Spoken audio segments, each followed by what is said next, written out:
The second half of our 2025 Winter AD podcast start today, and we're ready to talk all things Lebanon Warriors with AD Keith Pantling. Keith, how are we doing this morning? We're doing great. Middle of January. Hard to believe the last 3 weeks have been a bit bumpy with the break and then the weather of last week. So hopefully, knock on wood, we have a clean, standard week of school this week and all activities. So hopefully, get back in the groove.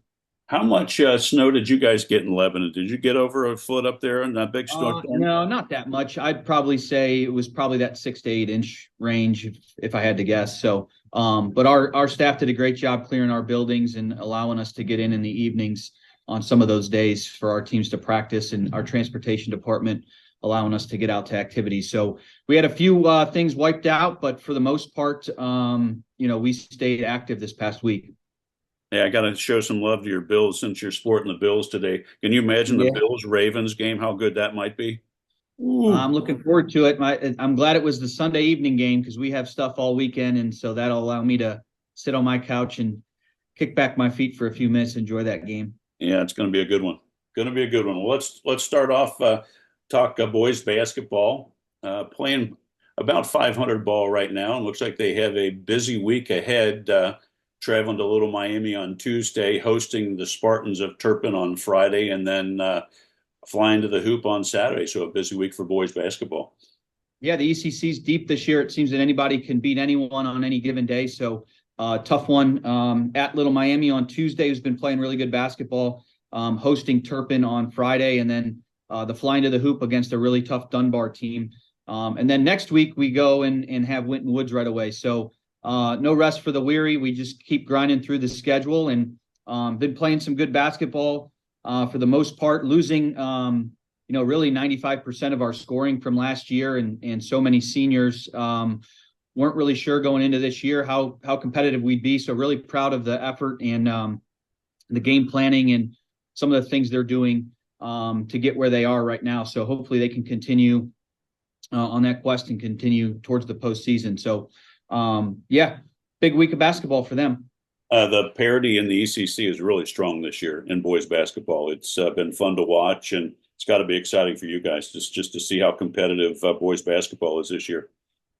Yeah, like I said, I mean, we can go and knock anybody off, but at the same time, you see somebody with a 1-5 conference record coming in, and they can knock you off. So it's really good basketball this time of year. Yeah, good luck to the boys this week in a busy week. So let's go over to the girls' side.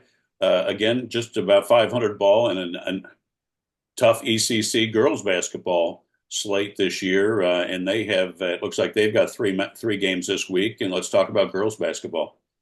Yeah, 5-3 in the conference, lost to the top three teams, have beaten everybody else. So kind of settled in there in the middle of the pack, but have an opportunity to go back through the conference schedule and get another shot at some of those teams at the top. But big week this week with one of the Loveland games canceled last week due to weather. They have 3 road games this week. They're at Little Miami tonight on Monday, Thursday at Turpin, and then Saturday morning at Loveland. So, they're playing good basketball. I feel like they hit a little lull there, had a tough week, but turned around and picked things back up with a big win over Milford. So you have Jordan Moeller in top 5 in the league in assists, Braylon Maddox top 5 in steals and field goal percentage. 3 scorers, them 2, and Ellie Horst, top 3 or top 20 in scoring in the league. So they share the ball. They share they're just playing good team basketball. So hopefully they can make a little run here on the road this week. Yeah, it's great. Good luck to them. And then let's talk competitive cheer. I know some things are going on with competitive cheer that you wanted to mention this week. Yeah, Sunday they had another competition, but the big thing coming up for us is we like to get as much support as we can out there. On February 1st at West Claremont is the cheer and dance competition for the ECC. So I believe cheers at 11 and dance is at 1. We'll get more information out as we get closer, but that's a big competition. It means all sports points for the ECC. And I know both programs are gearing up to showcase their skills there. And then competitive cheer heads to Orlando again this year, shortly after that. So in mid-February. So they're working hard and just wanted to give both of those programs a shout out. Yeah, that's great. Well, let's good luck to them. Let's go over to bowling, boys and girls bowling, and to the smaller hardwood, and give looks like they're having another fantastic year with boys bowling. Yeah, both teams are undefeated in ECC play. They've been in some tournaments that they haven't won, but competed with the best programs in Southwest Ohio and done a really good job. They have Kings, Loveland, and Walnut Hills coming up this week. That Walnut was rescheduled from the weather, so busy week with 3 matches. Loveland's also undefeated on the boys' side, so that's going to be a big one. And then Walnut on Friday is still undefeated on the girls' side, so that's going to be a big one. And then they have the Cardinal Classic hosted by Coleraine this weekend. So really busy week for bowling. Hopefully they can both remain undefeated in league play as we continue through. But so proud of them. Caitlin Cober's averaging a 180 on the girls' side. She's second in the league. And then Matthew Alvear averaging a 210.9 on the boys' side. That team's averaging a 960. So really impressive. They're really doing well this time of year. Keith, I was going to ask you, what is it year in and year out that makes Lebanon bowling so strong? I know your coaching staff is just tops. Do you guys have junior high bowling? What keeps your pipeline full year in and year out for Lebanon bowling? Yeah, Coach Volmering's been around a long time, and I have to give him all the credit. He goes down and does some days in the cafeteria at the junior high, works with our PE teachers at the junior high to introduce the sport, and Fantastic. recruits kids to come out and try it. And then if you're a freshman that's just picking up a ball for the first time, but he gets you out there, he can coach you up and all the little nuances of the sport. And by the time you're leaving, you're bowling up near 200 or more. So. Just really good job by our coaching staff introducing the sport locally, getting them out to Eastern Lanes, doing some camp type things where we have Wednesdays in the summertime where we have bowling available where our coaches are there, and it's really bode well and give him all the credit for what he's done over the years. As the administrator, it's got to please you that you have a head coach that's so vested and can and keeping the program vital and successful, and it's just important to him, and it's just got to be great for you guys. 1000%. Yeah, he's awesome.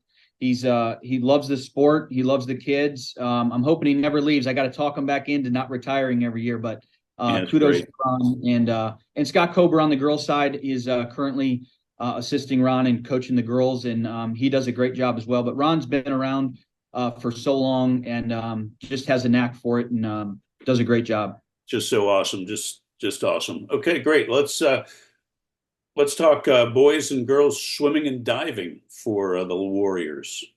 Yeah, so they have the Southwest Classic at Countryside coming up this weekend. They hosted a quad meet this past weekend and had their senior day on Saturday. So the big one is the ECCs on the 25th at Mason. It's a great event at a great venue, and I'm looking forward to getting out to that one to watch our swimmers. So before you know it, they're doing that tapering and getting ready for the postseason. Sectionals are already that first week of February. God, ECC championships are just in a couple weeks. It's crazy. Yeah. Wow. Well, good luck to them. Let's go over to wrestling and talk Lebanon wrestling. Yeah, just an awesome program. We have so many kids out. They're going every which different direction. I probably couldn't even tell you the schedule if I tried. But I know Wednesday we're hosting again, boys and girls, and JV matches here at the high school. They'll have Vandalia Butler, Withrow, Marysville, and a couple others here Okay. to get some matches in. And then they're all over the place on the weekends. Just pulling up the schedule here. I think they're at the Maumee Bay Classic this weekend. Some of our top wrestlers on the boys' side. Big one again next week, Wednesday at Springboro for the Battle of the Rock. So they're in the thick of it here. Seems like they have a duel every Wednesday and a tournament every weekend. So they're just grinding through, the heart of their schedule now. Good luck to them on that, and best of luck to all the Lebanon teams this week. Hopefully, we get good weather all week, and we don't have any postponements or cancellations due to the weather. And Keith, as always, thanks for taking the time. Have a great week, and we'll touch base next week. Yeah, thanks for checking in. Go Warriors.